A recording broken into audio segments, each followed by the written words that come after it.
What is up, guys? The Euro 2020 group stages are over, they're done, they're finished, and that means today we will have to talk about Euro 2020 fantasy. I will show you guys how I did in the first 3 match days with my teams, how many points I scored and what ranking I have in our FBArmy league.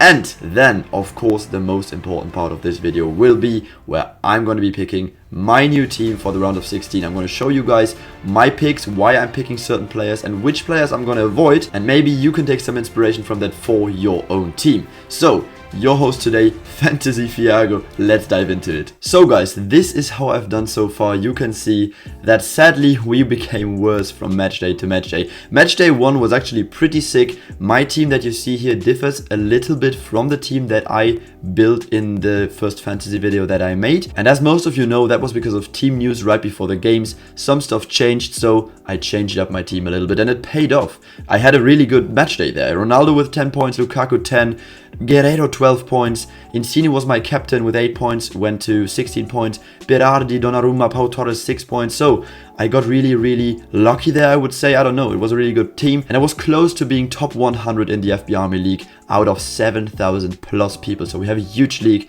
and that was a great result. Only regret is not putting Radetzky in, who got 13 points. Anyway, match day 2 then went a bit worse. I activated my limitless chip so I could sign all the best players, but after all it turned out to be worse. Got really unlucky there with a few picks. Gareth Bale, Yarmolenko and Dumfries were the ones who carried me basically. Then my captain choice was pretty poor, Mbappe.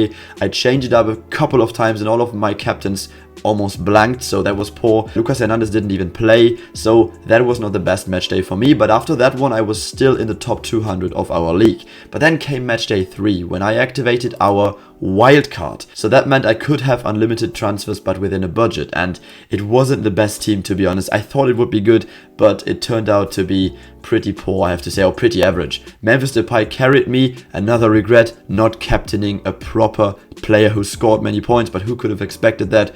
Robin Gosens only got 1 point, went up to 2 with the captaincy. Anyway, Depay, Malen, Kevin De Bruyne, Joachim Mähle, those were solid. Pau Torres and Donnarumma okay as well, but a lot of guys who only scored 2 points or 1 point, so not the best match day for me. And after all, I am now on 454 in our FBArmy league. Still a solid result if you consider we have more than 7,000 people, but considering that after match day 1 I was almost top 100, that is of course disappointing. And that is why right now for the round of 16 we have unlimited transfers. I want to build the best team to get back close to that top 100, and that's what we're going to do together right now. So we are here on the transfer market. I would like to say, keep in mind that now that the group stages have ended and the round of 16 has started, the knockout stages, we have a higher budget. Before we had 100 million, now we should actually have 105 million. It does say 106.9 million here. Well, we will see whether we have 105 or 106.9, but we're going to make a sick team either way. And one more thing to consider, we can now pick 4 players of one team instead of the just 3 that we could pick in the group stages. So we should double up or triple or quadruple up on players that we think play for teams that will advance, because I personally do not have my wildcard anymore, I don't have my limitless anymore, and we can only make 3 more transfers going from the round of 16 to the quarterfinals. So if you have more than 3 players from teams that end up getting knocked out in the round of 16, then you will be forced to have at least one of them still in your team, even though the team is out and he won't score anymore. So target teams that you think will advance. Of course, we can't predict everything, there will be upsets, but we should be going with players from teams that we think will win this round of 16 game. With that said, let's get into the team. My formation will stay 4-4-2 again for now, and let's start with the team with the goalie. Pretty boring choice here. I'm going to go with Gigi Donnarumma yet again, because he is just 5.6 million, not too much for a goalie, and Italy have kept 3 clean sheets in all their games so far, so always a safe bet for him to get 6 points. They are playing Austria. I do strongly believe that they will win this fixture. I could even see them keeping another clean sheet, so Gigi Donnarumma is going in my team. First player here. Now we have the back 4 here, and I said before that you should triple or quadruple on teams that you think will go through, and that's why my left back will be yet another player from Italy, and that is Leonardo Spinazzola. 5.6 million as well, and look at how he scored so far. Didn't play in the third game because Italy rotated, but usually he is nailed in this formation. got 9 points in the first game with an assist and 6 points with a clean sheet in the second game. So if Italy keep a clean sheet, of course he's going to get 6 points again. I think he's a safe bet. He has offensive outputs as well. He does go forward a lot. He crosses a lot. He might give an assist or so. So I think this is a top choice for left back and not too expensive either. Then let's continue being boring. My second defender, Joachim Merle. You've done a solid job for me on Matchday 3. You're going in my team again. Look at his price, 4.5 million. Even for defender standards, that is a bargain. Total bargain. Okay, he hasn't scored well on the first and second matchday, but Denmark is a special case. Eriksen incident, crazy. They were in a mental shock. Third matchday, they played out all their soul and they played amazing against Russia. They won 4-1. Now they're facing Wales. By the way, Joachim Merle also scored that matchday. Now they're facing Wales. I do think Wales might be the weakest, or among the 2 or 3 weakest teams in this round of 16. Denmark should win this, although it's going to be a close game. Like, I'm not saying Denmark will run over them, but they should win, I think. I consider Denmark stronger than Wales, and that's why I totally think they can keep a clean sheet here. I do think Mele can also assist, so I think 4.5 million for him. Bargain. Absolute bargain. Next up in my back four, last time I had Pau Torres, who did well. He assisted, but I'm not going to go with him this time. They're playing Croatia. Could be a win for Spain, but I'm still not going to go with him. I'm going to go with a Frenchman, actually. Don't do this often, but Presnel Kimpembe. 5.6 million, just the same price as Spinazzola. And he is the cheapest of all France defenders that are nailed in this 11. He's the cheapest at 5.6 million. They're playing Switzerland. And although I do hope Switzerland win this, I can't really see it happening, to be honest. They beat Turkey, but it won't be enough to beat France, I think. Presnel Kimpembe, I think France can keep a clean sheet here as well. Although they've only kept one against Germany here, against Hungary and against Portugal they've also conceded. But still, I do think France are one of the best defenses in this Euro. I don't expect a lot of attacking output from Kimpembe. He might score a header or so, but I don't expect it. I'm really going with a bet on a clean sheet here and on the fact that France will advance here. So Kimpembe going in my team. Last defender is still yet to be decided, and I'm going to be boring again. Denzel fucking Dumfries, 5.6 million, price went up as well. I had him on matchday 2, scored amazing for me, 14 points. On matchday 3, sadly, he only played one half, so he didn't get any points. He almost scored, by the way, but he didn't get many points there. I do trust him again, though, because on matchday 3, why did he only play one half? It was because Holland, or the Netherlands, rotated, and that's why Dumfries didn't get many points, but should be in the starting 11 and also playing 90 minutes when it matters, really. And they're playing the Czech Republic, who I think I did underrate them before the Euros. They really surprised me, I have to say. Solid in the back. But I do think the Netherlands wing-back game is one of the best in this Euros. Denzel Dumfries on the right. He goes in the box so much, like really so much. He's basically a right winger and not so great defensively. But in this fantasy game, a Denzel Dumfries playing 90 minutes is a cheat code. And I do expect him to play 90 minutes. Denzel Dumfries going in my team. 3 of the 4 defenders are 5.6 million, which is, after all, not very cheap for defenders. It's average. And one is very cheap, Joachim Merle. This is a bargain. I can't understand anyone who doesn't pick him in their team. I mean, it's a choice. But after all, this is an insane bargain because his price hasn't gone up a bit. So yeah, pretty confident yet again with my team, just like last time. By the way, I got roasted so hard in the comments for my last fantasy video. But I scored 77 points after all, right? So proved most of the guys wrong. Now the midfield, and there I'm going to go with one player I've never picked before. Well, 3 match days, I haven't picked him yet. It is another Dutch player, and who is this going to be? This is going to be Gini Wijnaldum, 23 points so far, 8.1 million. I was looking at all the midfield options and I thought Gini Wijnaldum, not just because he's already scored 23 points, but genuinely he's been playing amazing, especially in that Ukraine game and also against North Macedonia. And I think among all those midfield options that we've got, 8.1 million for Gini Wijnaldum is another price that I can't really understand. I think you have to pick him up at this price. If I was making these prices, I would have put him on 9 million at least. That is what he's worth, I think. Yeah, he's been playing more offensively than we know him usually. Scored 2 goals against North Macedonia. Scored a goal against Ukraine. Here he didn't score, but also kept a clean sheet. So I think against the Czech Republic, I'm pretty confident in this choice, Gini Wijnaldum. And now, guys, I'm going to return to my Italians and 2 players that scored very well for me in matchday 1. First one is no less and the one and only, the shortest player in this whole Euro, probably. Who is it gonna be? I think you know who it's gonna be. Lorenzo Insigne. 8.6 million is not that cheap for a midfielder, and he hasn't scored insanely much so far to back up this price. 8 in the first match when I had him, got lucky there, scored a goal, and here he didn't score and here he didn't play, but I have a lot of trust in him. Insigne is usually, he's good for Napoli, but he's even better for Italy, and he's crucial for this side. I think you might notice that I don't rate Austria so highly. I respect them, but I think Italy, for me, it's 90% that they're going to advance here. Really, I don't think Austria can beat Italy. No, they can't. They can't. So I'm going to go with Insigne here. I think an assist or a goal for Lorenzo is very, very realistic here.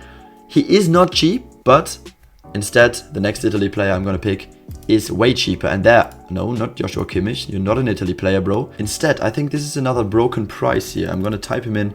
Domenico Berardi. 6.2 million for this guy. 6 points in matchday 1 and 6 points in matchday 2. Got an assist on both of them. Didn't play in matchday 3 because of rotation. But now I do think, as much as I love Chiesa, he's not favored so much by Roberto Mancini. And Berardi will probably play again. And at 6.2 million, look at the comparison. He's 2.6 million cheaper than Lorenzo Insigne, and he scored more points so far. So Domenico Berardi, very, very great player for Sassuolo as well. Underrated because he doesn't play for a big team. But then for Italy, great, great player. And yet again, I do think Italy will advance here. I trust them a lot. Probably the most impressive team at this Euro so far.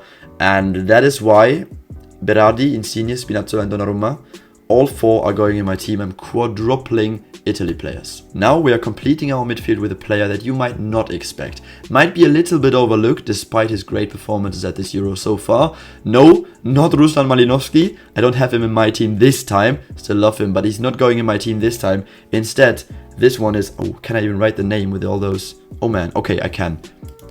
Pierre-Emile Højbjerg. I hope I pronounce him correctly. 0 points on matchday 1, we're not going to count that one. 5 on matchday 2 and 8 on matchday 3. Højbjerg, massive, massive player for this Denmark team.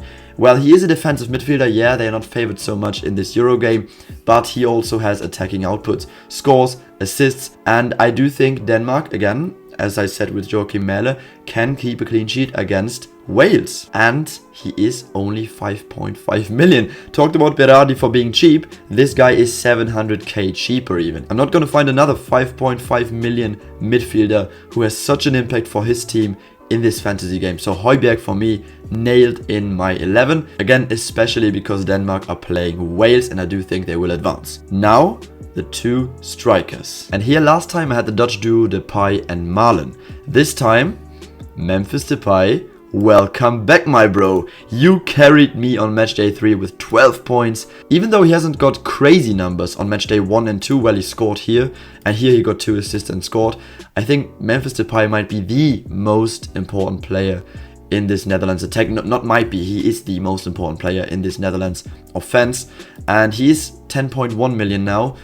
But he's worth it, totally worth it. Against the Czech Republic, yes, they have a solid defense, but Netherlands, they have a sick attack, right? They scored 3 goals in the first game, 2 in the second game, and 3 in the third game. They scored 8 goals in 3 games, and why would they not score 2 or more goals against the Czech Republic?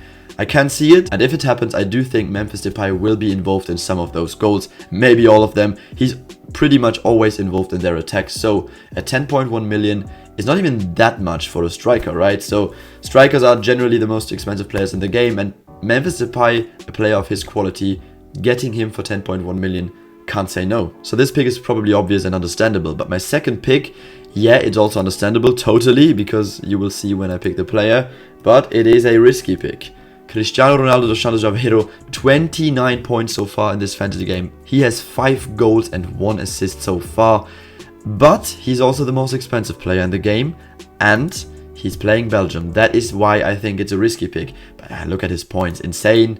He always scores or assists or both. But they're playing Belgium, and that is why, yeah, Belgium are probably the favorites going into this game. But nonetheless, even if Portugal crash out against Belgium, even if that happens, Cristiano Ronaldo can still score or assist. And you can have up until 3 players from teams that crash out, right? So you have to take these risky choices. I don't think it is even that unpopular, right? Yeah, 37%. A lot of people thinking like me here. Memphis Depay is on 29 only, so this is even a more unpopular pick than this.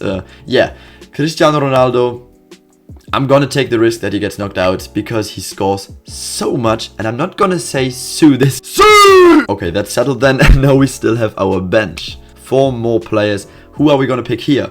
Just gonna say, obviously, it is important that you pick players here who play on different days than your starting players in that certain position, so you can sub them in case your player blanks. You can always sub them in. That's very important. I mean, you know that. So my goalie this time might actually be an underrated pick. Unai Simon was there last time. Got 6 points. I didn't have him in anyway, but he got 6 points. Do I pick him again? They're playing Croatia. I see a better option here. 5.1 million. Robin Olsen. 16 points so far. Playing for Sweden, of course. And Sweden have kept 2 clean sheets in this Euro so far. Here and here. Against Poland, they conceded 2 goals. But nonetheless, I do think Sweden have one of the fiercest, most passionate, and thus also best defenses in this whole Euro. They're very, very solid, very stable. Has always been the case with Sweden. 2018 World Cup, same thing. I remember they fought like lions in the back and didn't concede a lot of goals. This time, 4% only picked him, so this might be a differential here. And they're playing against Ukraine, my favorites, basically my underdog favorites after my country. So it's gonna be a tough choice for me, but Ukraine, yeah, I think Sweden can keep a clean sheet, and that's why I'm picking Robin Olsen. He's not that expensive. I do have Donnarumma, so Donnarumma will obviously play first since Italy play the first game. And then if Donnarumma doesn't keep a clean sheet, I'm gonna sub in Robin Olsen. So that's my plan. And now another Sweden player. Yarmolenko was there last time. Disappointed me, to be honest, but he carried me on matchday too, so I can't complain. Now it is about the knockout stages though. Emil Forsberg, he has already scored 23 points. That is massive. 7.7 million. Yeah, medium price range to even lower price range for a midfielder of his class. Scored 12 points last match day, 8 points the day before. I'm not focusing on that though. I'm just focusing on the fact that they play Ukraine. And Ukraine, even though I thought they have a solid defense, they conceded 5 goals in 3 games. So they are vulnerable, especially considering Sweden have top-class offensive players like Isak, who has very much impressed me this Euro, very much. Kulusevski has also been great against Poland. Emil Forsberg. I think in my Euro prediction video, I did say that Sweden don't have an amazing attack, and that's why I think I picked them on 3rd place. They impressed me, I have to take that back. They surprised me, I didn't expect them to finish first. And Emil Forsberg is the game changer for them so far, right? So at 7.7 million, I'm gonna take him, and I wouldn't be surprised if one of my 4 midfielders starting actually scores low. I'm gonna sub him in and he scores more. I wouldn't be surprised about that. So yep, 7% only, so don't know if you can consider that as a differential, but not the mainstream pick, and I love that. Now we still need 1 defender and 1 forward. Starting with the defender, Meunier was there last time, and I really considered buying him again or signing him again. I didn't do it though. We have the likes of Laporte, who got a massive game against Slovakia. John Stones there. Van Arnold. You know, I prefer wingbacks, or well, fullbacks, offensive fullbacks at this Euro game. I do prefer them. That's why this time I'm going to pick a player that I've never picked in this Euro game so far. Jordi Alba. 16 points so far, 6.1 million the price. Very expensive for a defender, I have to say. I did have spare budget left though, so I thought, why not? Why not go for Jordi Alba, who is picked by 14% of the players. I'm not a big fan of Spain. I don't think, yeah, they've won 5-0 against Slovakia, but I don't trust them a lot. But nevertheless, I do think Jordi Alba, he might score well for me. He might score well, he assists, he has a high attacking output. And in case Spain keep a clean sheet, not quite sure if that's happening. I don't bet on that, but I'll take it as a bonus. So Jordi Alba going in my team for sure. I was between Pau Torres and Jordi Alba, but as I said, I had spare budget left. Pau Torres is 1.6 million cheaper, or 1.5, not sure. I had spare budget left, and that's why I went for Jordi Alba, who I think will score more due to his additional attacking threat over the wings, through crosses, can assist, while Pau Torres is pretty much focused on a clean sheet and the occasional header. So I'm going with Jordi Alba. And now the very last player in this team. We still have 10.4 million left for a striker. Gonna pick a player who, again, haven't picked yet in this Euro. And a player I wanted to step away from, actually, originally. Karim the Dream Benzema. He is only 10 million, well, not cheap, but for a player like Benzema, it is not much. It's cheaper than Memphis Depay. It's way cheaper than Mbappé, who is, I think, 12 million. Still 12 million, I think. Yes, he didn't score or assist against Germany and Hungary, but he scored a brace against Portugal. Now they're playing Switzerland. And somehow I still have the memories in my mind of World Cup 2014. I think France won 5-2 against Switzerland in the group stages.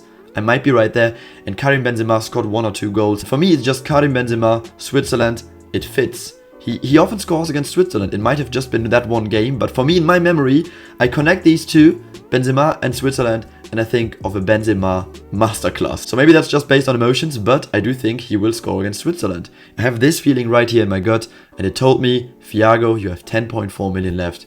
Go for Benzema, he will score. I listened. So, may I introduce you to Fiago 69ers, also known as the Dream Team. Yes, I had the same situation before Matchday 1, was super hyped about my team, and I'm super hyped again, guys. I can't lie, I'm super hyped again. I think this is a top team. In goal, Gigio Donnarumma against Austria, hopefully keeps a clean sheet. Then, my capitano this time. Yes, I'm captaining Leonardo Spinazzola against Austria as well. I do think clean sheet possible, realistic, plus possible attacking output. This is my captain in this game. Then Kimpembe against Switzerland. Never picked him before, but I'm trusting him now. Joachim Mele scored well for me on Matchday 3, and I can totally see him replicating such a performance against Wales, who I don't consider so strong. I'm sorry to all the Welsh people watching this. Denzel Dumfries, same thing here. Oh, well, he didn't score well for me on Matchday 3, but on Matchday 2.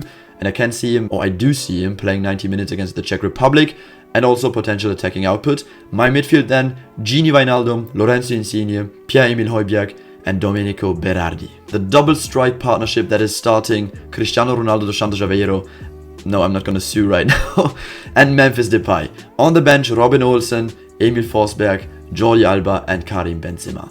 What do you guys think about my team? Let me know. I am super confident with these 15 lads. My goal for this matchday, well, you can never really predict it, but I definitely want to be better than matchday 2 and matchday 3. So above 55 points, and I can totally see that happening. I think it will happen. Let's do this. Let me know in the comments, guys, what do you think of my team and what does your team look like? Which 15 players did you pick? What is your strategy? Do you still have your chips? Let me know everything down in the comments. Feel free to roast me if you think my team sucks, just like last time. We're gonna see who scores the most points later. And in case you're wondering why I'm wearing this England kit, it does have a certain reason. I think you can figure out why yourself. I'm gonna see you guys for the quarterfinals. Same thing, we're gonna look back at how we did with this team, and we're gonna make our new team. Up until then, Fantasy Fiago's out. Peace.